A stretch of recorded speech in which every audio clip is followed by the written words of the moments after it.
Sharks aren't supposed to cry, or so the saying goes. If tears fell from a shark eye, how would you ever know? Welcome everybody to TruExact Show. Shark Week continuing here.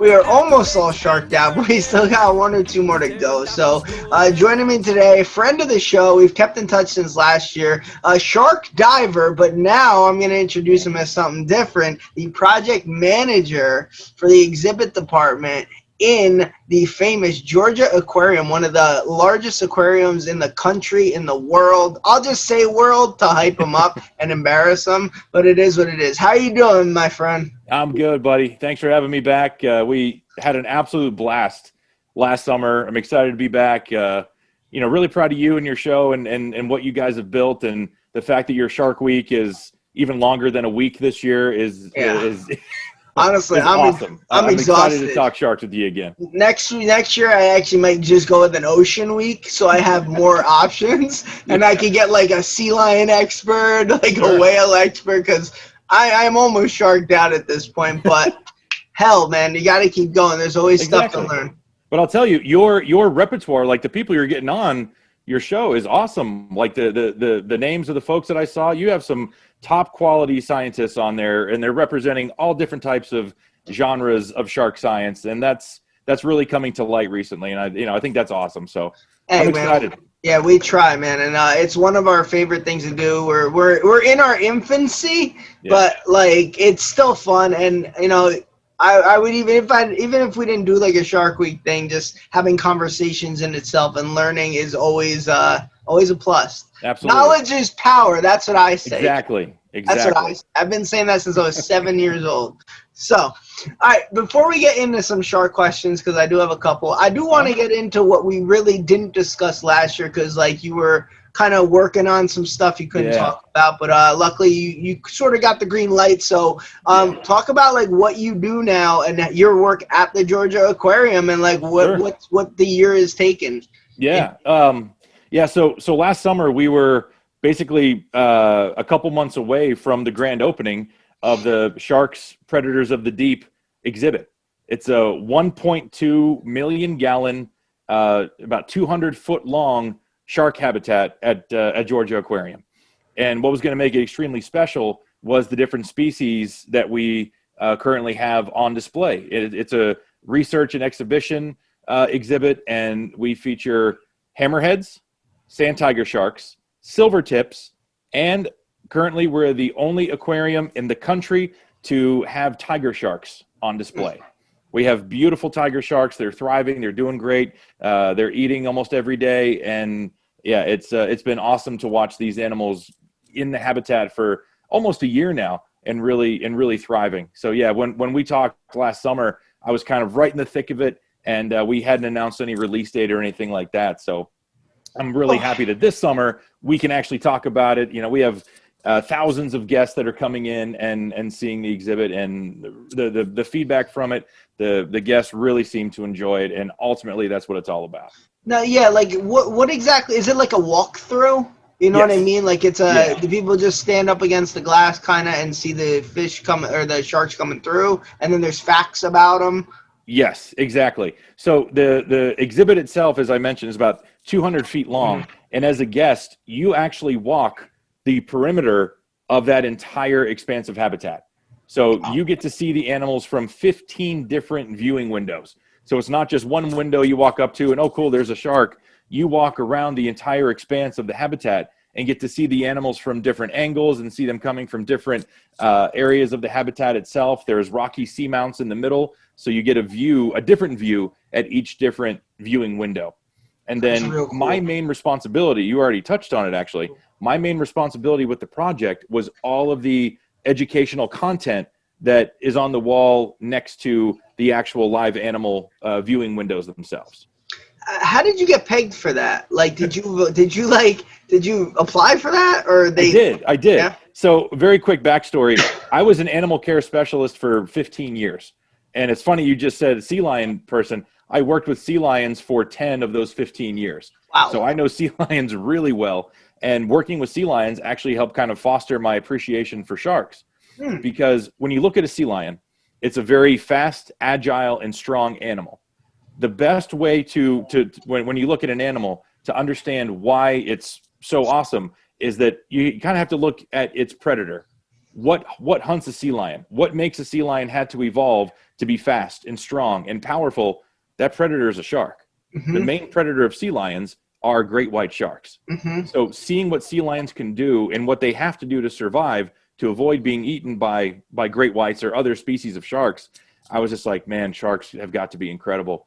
And when I found out that the aquarium was going to be building one of the country's largest shark displays, I was just like, man, this could really be an opportunity to do something really cool, to be at the basically from the ground up, help build a shark exhibit that actually is going to benefit sharks. So I left my 15-year zoological career and completely changed career paths to help work on this project. So it was terrifying, but it was also exciting at the same time, because as a lifelong shark lover, it was just an opportunity I could not pass up to work on a shark research and exhibition type of exhibit.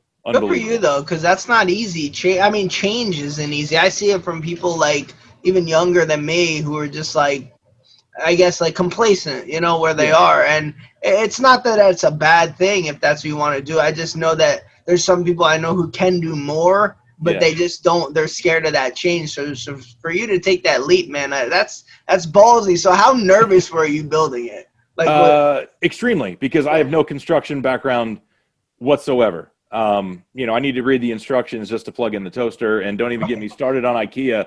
I have a friend come over to help. So I'm not a technical person. I'm a very, I'm a very kinesthetic person. I'm a very hands-on, got to see it, got to do it, got to experience it.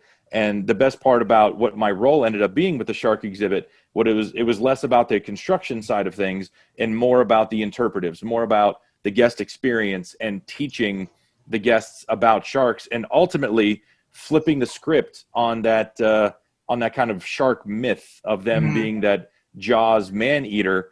And towards the end, we actually wanted guests to feel sympathy about sharks, because sharks are in trouble. You know, the statistic that is said year after year, it's so troubling, is that 100 million sharks are killed every single year. And that's just unsustainable, and that's very, very scary. And we wanted the guests that enter that exhibit to walk away being like, okay, sharks are a little bit different than Jaws. This is something, you know, kind of, you know, do a little bit of reputation management, so to speak. Now, when you say they're killed, do you mean like human interaction or just in general? No, human interaction through, from overfishing, from bycatch, from trophy hunting, from pollution, all aspects, for their fins as well. I mean, the number of sharks that are killed simply for a tasteless soup, which in some parts of the world is seen as a delicacy and a status symbol. It just blows my mind. But it's something that we didn't shy away from. We actually have an exhibit within the gallery itself that talks about shark fin soup, and somewhere around 70 million sharks are killed for nothing more than their fins. Yeah, that's horrible, man. It's terrible. It's a very sad statistic, and I really hope that Shark Week starts to actually get into shark conservation a little bit more. From what I've heard, this year is going to have a lot more conservation kind of oriented content. So I'm really excited to see that, because I think it's time to get away from the Jaws myth and more towards what these animals can really do. Well, I think they finally, after I would say 10 years, they finally put their ear to the ground and heard what people were saying. And we had this discussion with Dr. David Schiffman when he was on, like, these people a lot of times, and it's not necessarily the station itself, like, God bless NatGEO, Discovery Channel, like, it's almost like the programmers who do it, they're tone deaf to an extent. We've talked about this. Like, we've had everyone on, from comedians to battle rappers, and not one of them not one of them wouldn't tune in because the celebrity wasn't on it. So like they want to hear the facts. They want to actually see it. Everyone's going to watch Shark Week. Right. You know, like it doesn't matter if you have on Brad Pitt or if you have on a shark scientist. Like when I turn on these shows like What on Earth or Abandoned Mysteries, I want to hear the people who are experts on it. Right. I don't give a damn what some Hollywood celebrity thinks the abandoned mystery vault in Germany is. Right. I don't want to hear what, just throwing them out there, I don't want to hear what Brad Pitt again thinks of Hitler's lost gold. I want to know where it is and what the hell we can do to return it to its Jewish ancestors. So that was my rant for the day. No, let me tell me, how do you really feel about it? Yeah, I'm pissed off now. No, but the thing is, like, and you said it as well, it's nothing against those networks. Those networks are basing it off of the people that want to watch it. Right. And if having a celebrity on is going to bring a different type of viewer onto an episode that could actually get them into something to do with shark conservation, then I'm all for that. Right. I just think that they you know, kind of getting away from that more megalodon style of show from a couple years back, and getting more into the actual shark science of things. I don't care if there's a celebrity helping there measure a shark. I think that's fantastic. I think that helps dispel myths right there. But you're absolutely right. People are going to watch anybody measure a shark, you know. So yeah, I'm very optimistic. I am also such a piece of shit sellout. I just said that whole spiel. If Discovery Channel came and offered me money to do that, I would be there in a heartbeat, and I would just go against everything I just said. But I admit it, and I'm not above that. That's the difference. No, I mean, you have your views, same as anybody. I mean, yeah. But no, that's it. Just get ready to delete this video whenever you get that call. You got to own it. So, hey, how did you choose what sharks you wanted in the exhibit? Like, was there any you had to leave out because they were too endangered, you couldn't get them in? Oh, no. And actually, that's those kind of decisions, that's well above my pay grade. Okay. I think that was something that, you know, from the very beginning, the whole idea was to have shark species that most people don't get a chance to see, and especially with tiger sharks, it's going to be very difficult to get you know, folks from, you know, the south or southeast to get out and actually see a tiger shark. So for many folks, this is going to be the one and only opportunity they get to see a tiger shark up close, or a great hammerhead up close, and that opportunity, it really just, it makes the animals ambassadors for their kind. And seeing how beautiful actually a tiger shark is up close and personal is very shocking. And that was the whole point. The whole storyline of the exhibit was fear to fascination. From the beginning, we wanted you to recognize, yeah, sharks are feared. They have that reputation. And as you go through, we talk all about shark science and all the cool stuff that we've learned about these animals throughout the years. And then as you continue through, you start to see what are actually affecting sharks, from overfishing to shark finning to runoff from rivers going into the ocean and causing, you know, dead zones in the Gulf of Mexico, things like that, things that are really affecting these animals. So at the end, you kind of go in afraid of sharks, and then towards the end of it, and we want you to kind of walk away. We want you to be not afraid of sharks, but afraid for sharks. Yeah. You kind of, you know, almost have sympathy for this, you know, what's that Rolling Stones song, Sympathy for the Devil? Kind of have that little, you know, like, man, these guys maybe aren't so bad. They're just misunderstood. And here's an opportunity. What can we do to actually help protect them? So it was really cool. And that's what was so engaging and so attractive to me to actually take this position and be a part of this project was, I care about sharks. And from the beginning, the whole purpose from the very beginning was to dispel myths and to have people actually appreciate and want to conserve sharks instead of the, you know, decades old,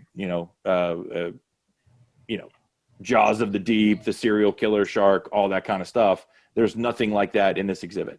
Right. When you talk about like conservation, like overfishing and finning, you know, things that people seek out and do, what's something like the average citizen like I might be doing on like a daily, weekly, monthly basis that is contributing to it, if there's anything that like we could stop doing? No, there's it's kind of one of those things about being a smart consumer. making sure that the seafood that you're eating, that's probably the simplest one. Making sure that the seafood that you're eating is coming from a sustainable or well-regulated or managed source. There are different things. We have a program at the aquarium called Seafood Savvy, where we have a list you can actually download, or a little card that you can take away as a guest, where you can learn about the different fish that are the best ones and the most sustainable and the most ecologically friendly to eat. Honestly, man, seafood is probably the #1 way that a consumer in Sheboygan, Wisconsin can help affect shark populations in the Caribbean or off of California, because, you know, from ocean to plate, there's not that much distance traveled. You'd be surprised how quickly seafood gets to all over the country, all over the world. So making sure that your food is coming from a sustainable source, probably the #1 way. That's right. Second way will probably be just check the ingredients of like cosmetics and different things like that. There's a particular oil in sharks called squalene that ends up in cosmetics and makeup quite a bit.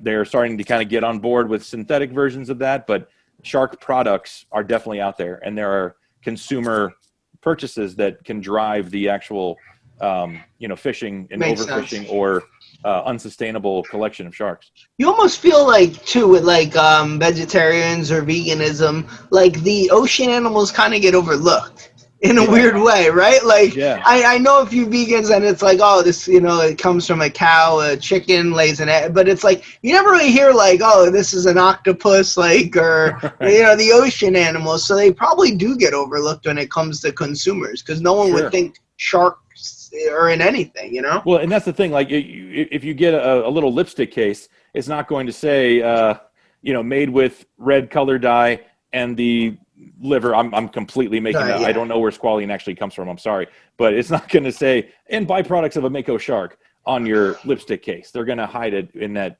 name, squalene. SQUALENE is what it's called. That sounds like a word I'd beat everybody in Scrabble with. Honestly, there you go, folks. That's a 10-pointer right there. That's triple word score, you know, triple letter score with the 10-point Q. It's just a must win. For the exhibit, is there, now that it's done, is there anything you personally wish you could have done different, or is it all just perfect, 100%? Like looking back, cause you know what's really cool about it is that we have several interactives set up in the exhibit itself that we are actually, to this date, still updating with new information. Nice. So as far as anything like that goes, I mean, I am extremely happy how everything turned out. I mean, guests are getting so much shark information that, you know, it's so cool that I even spoke to a gentleman not too long ago. He walked through once to look at the sharks and felt bad that he didn't get a chance to read all the stuff. So he came back later in the day, didn't look in the exhibit itself. He spent his entire afternoon reading all of the content, doing all of the touchscreen interactives, and getting all the educational information that he could.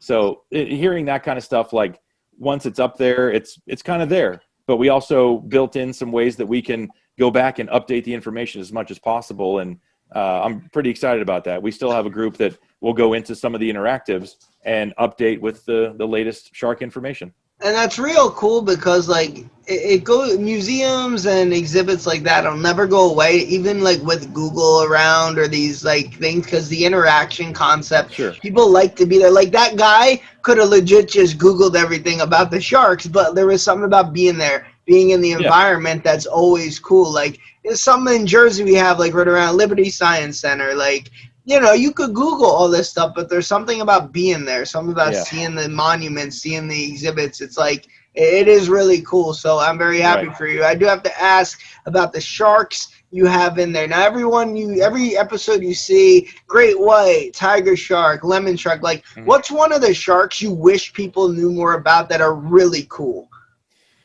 Honestly, from my experience with this project, I'm gonna have to go back to the tiger sharks. Okay. Because, and this is kind of a two-parter, as part of this exhibit, we set up this really cool interactive entrance where we had live action sharks swimming across a digital background with a bait ball of fish that actually, through thermal cameras, follows the guests as they walk through this little mini tunnel. So they're digital, like the fish are fake, but the sharks in the background are all real sharks. And I was lucky enough, I got to go to the Bahamas and actually dive with wild tiger sharks and film these animals for this particular interactive, as well as different components of the educational content around the entire exhibit. And I had never dove with tiger sharks before. I had never seen a tiger shark before until I'm in the middle of the Bahamas at a dive site called Tiger Beach. And there's no other boats around, 40 feet of crystal clear water. And you dive in and there's the biggest sharks I've ever seen in my entire life. I like how you prefaced it with saying, I was lucky enough. Most people watching be like, yeah, you weren't lucky at all. Like, that's not lucky. But here's the thing, and it's kind of very serendipitous how it worked out, because the the whole story arc of the exhibit is fear to fascination. And it's basically the same emotion that I had in my dive gear about to jump into these Bahamian waters, knowing that there's 4 tiger sharks 40 feet down at the bottom waiting for us to get in. So I kind of went through that whole story arc myself, because once I was in the water, once I got down to the bottom, and once I just looked around and saw these animals, it was the most beautiful and relaxing and just awe-inspiring thing I had ever seen in my life, being surrounded by tiger sharks. Now, you have to be smart about it. I'm not romanticizing it so people go out and want to dive with tiger sharks. I'm just saying that it was the best case scenario. It was a very safe encounter. It was very up close and personal, but it was life-changing. Best dive, and you know that I have a lot of experience diving, and that's one of my passions. But being able to go out there and dive with wild tiger sharks was one of the coolest things. And the fact that footage and animals that I experienced that day diving in the Bahamas, I now can go into the exhibit and see those animals as part of the displays and interactions, and seeing how many hundreds and hundreds and hundreds of people are seeing those animals that I got to dive with that one day. That's something that, you know, talk about no regrets or unbelievable experience. That's one of them. It's almost living proof that, like, it's so cliche, but like money like doesn't mean everything. Like you could be making $1 million, but like that is so much more like I don't know, satisfying. You know what I mean? To like to affect people's lives in that way. For you to have like your own work that you like sought after your whole life be on display, and for millions of people to walk through an exhibit and see it knowing like you did that, that's got to be like the highlight of your life so far, right? Yeah, no, it in a way it kind of feels, and this is a kind of an odd parallel, but you know, I'm not a teacher, but it feels like it's almost like sharing that experience with a class. It's a whole bunch of people that you have their attention for a short amount of time. What can you teach them? And through these exhibits and through these different videos and interactives and things like that, it's that opportunity to be able to teach a little bit about that experience that I got to have, and how it was just, I got out of that water, you know, completely, not to get emotional or anything like that, but it was one of those moments where I walked out of the water and just had to sit down and take a breath and be like, did that really just happen? Yeah. At one point, man, we had 8 tiger sharks around us. 8. Sounds like my nightmare. No, it was okay. You know that scene in Jurassic Park when they pull up in the Jeeps and you hear that John Williams orchestra? Yeah, we had that. I had that at my wedding when we walked through the doors. Did you really? Yeah. Good for you. Yes. Yeah. But honestly, you would think it'd be more like Jaws, dun dun dun dun. It wasn't, man. It was beautiful. But again, and this is for everyone out there watching, it's got to be the right, you know, make sure you're staying as safe as possible, and it was the right conditions and all that kind of stuff. But it was an experience, an opportunity of a lifetime to dive with those animals, and then have it just live on forever as part of those educational interactives. Is that's my favorite. Now, just because this is on the site and it's public knowledge with the aquarium, like, what was this the only shark thing there, or are there different shark not exhibits but material there, like, you know what I mean? Or was this like you know, since the aquarium has been open since the mid 2000s, and they've had different shark species there, including whale sharks, sandbar sharks, all types of rays, mantas, things like that. There's been a ton of shark information available, but this exhibit wanted to strictly talk about that fear to fascination story arc and be strictly about, predatory sharks. That's the exhibit name itself is Sharks, Predators of the Deep. So we didn't want to hide from the fact that, yes, these are predators, absolutely, but they're amazing predators that are, evolved for millions of years into what into what they are now. And what they are now is incredible, but we're losing them so fast that there's so much we have to learn from them still. And so it was the right time to have a shark research, education, and conservation exhibit open. Now, how many kids do you see in there? Like, is it picking up with like young children actually coming to see sharks? Because when I was a kid, like it wasn't even an option. Like nobody wanted to like learn about sharks. Like it was just like, what are you nuts? I'm not. Yeah. Like you said. Oh, I've seen Jaws. Like Deep Blue Sea just came out. I ain't going in the fucking ocean. So like, are you seeing like the youth actually be more involved and want to learn? Yes, we have summer camp programs. We did virtual classrooms during the COVID shutdown and things like that. Yeah, kids are very interested in sharks.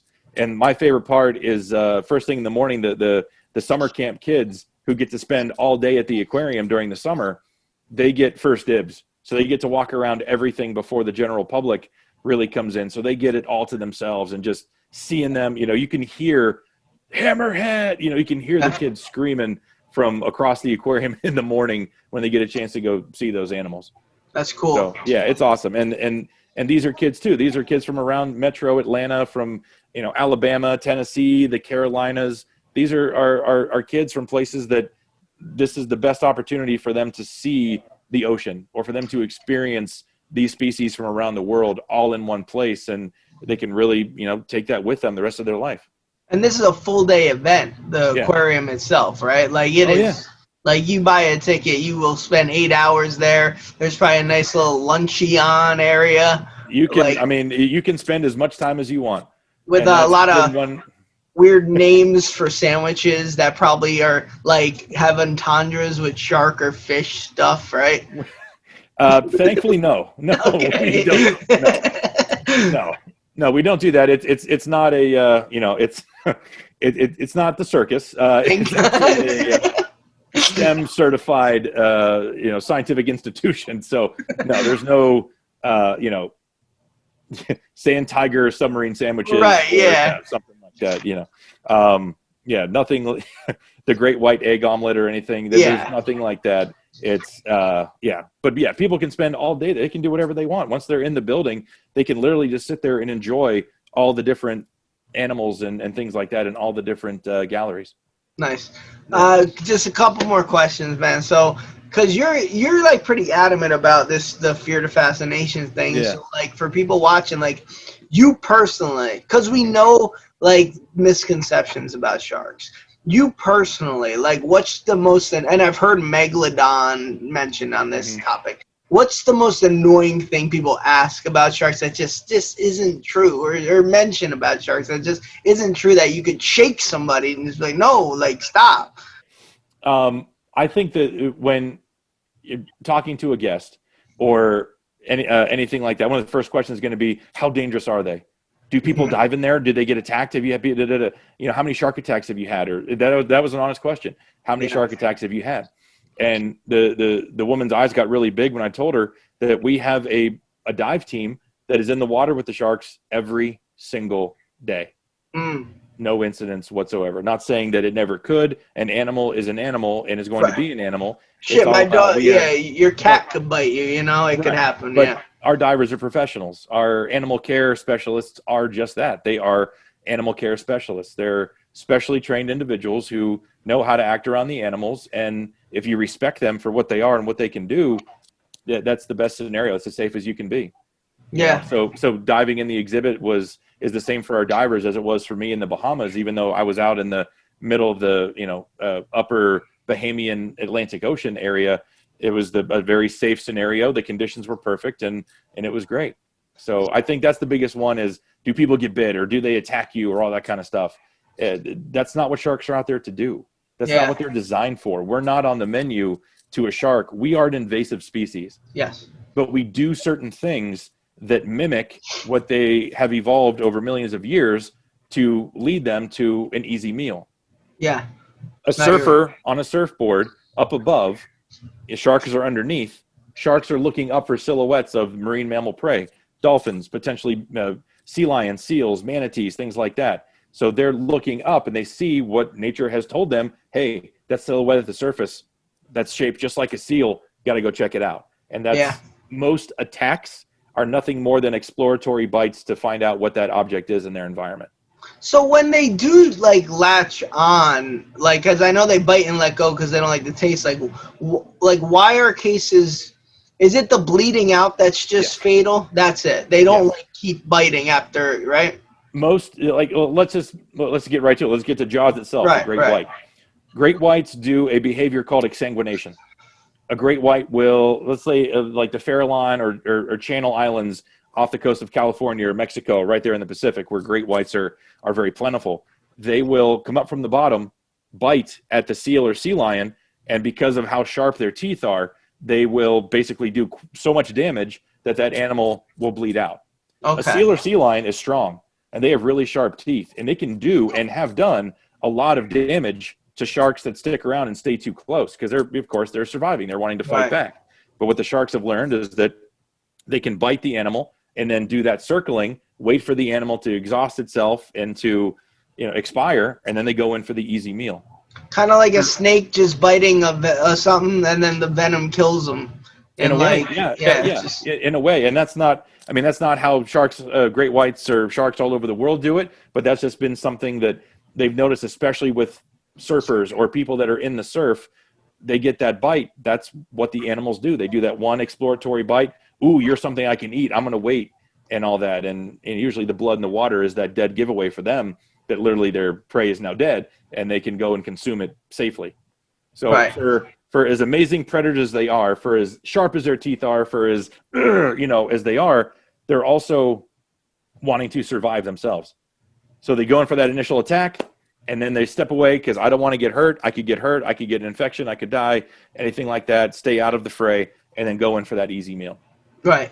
All right, Josh, before I get to the final thing, because I am going to do that, even though I'm by myself. I normally don't do but I do have a couple questions, gun to your head, I do want to ask. But, like, explain, like, where we could visit, even though they know it's the Georgia Aquarium, obviously. But, like, how we could visit, how we could purchase tickets, where we could look you up, your exhibit up online, if there's any pictures. Just sure. I mean, the best source is going to be GeorgiaAquarium.org. Okay. That has tons of information, especially if you're a teacher out there, if you are a student that wants to learn more, if you're visiting Atlanta and want to come see and learn about all these incredible animals. GeorgiaAquarium.org is your one-stop shop for all the information you could possibly get on that type of stuff. All right, and as Eric, who can't join us, he calls it the Liquid Zoo. So it is the largest liquid zoo in the United States. That's right. So before I let you go, I do have two questions because I did write these down. Unfortunately, we had a couple mishaps where one or two people had to bail tonight. So I did write these down. I'm going to take a victory for this. I don't care if it's just me, but that means I have to take a loss as well. Because you have to have one winner and one loser. So, for 1 year, would you rather only eat Georgia peaches or listen to Peaches by the President of the United States of America? I would eat Georgia peaches any day of the week and twice on Sunday. It's a great song, though. Yeah, it's a great song. I would rather just eat peaches. I would rather eat peaches in silence and instead of listening to that song for a year. Sorry. All right. Would you rather harp on the past or play a harp every time you talk about the past? Damn it, I should have saved that one. That's a good one. I know, thank you. You can still use it, No, I don't do that. I don't recycle my questions. Do it. No one knows who I am. You can. It doesn't matter. There's integrity in this game, even if I'm by myself. All right, so ask the question one more time because I stopped listening halfway through. I'm not going to lie. Would you rather harp on the past or play a harp every time you talk about the past? The harp is a beautiful. I'd rather just harp on the past. Yeah, I'd rather just talk about it. I don't want to get, because the harp is so beautiful. Yeah. I don't want to get desensitized to it. So I'd rather just talk about the past than just hear a harp whenever. So it maintains its beauty. Well, it looks like I'm victorious there. So that sucks for everyone who couldn't make it. Josh, thank you very much for coming on. Awesome again, and we'll definitely keep in touch. I mean, we have each other's numbers, so we'll Yeah, we text. became And friends over this year, man. It's been good yeah, keeping in touch with you. And like I said, man, I'm proud of everything that you're doing, and I'm really excited about. I mean, your Shark Week is built up again, and you know, if you go into Ocean Week yeah, next summer or something like that, we'll be in touch, man. There's many ocean stories to tell, and a lot of cool stuff out there, and ways people can get involved to experience it, protect it, and keep it around for future generations. and for disclaimer purposes, I am not affiliated at all with the Discovery Channel Shark League. I just have to throw that out there because it's a legality thing. Fair enough. Well done.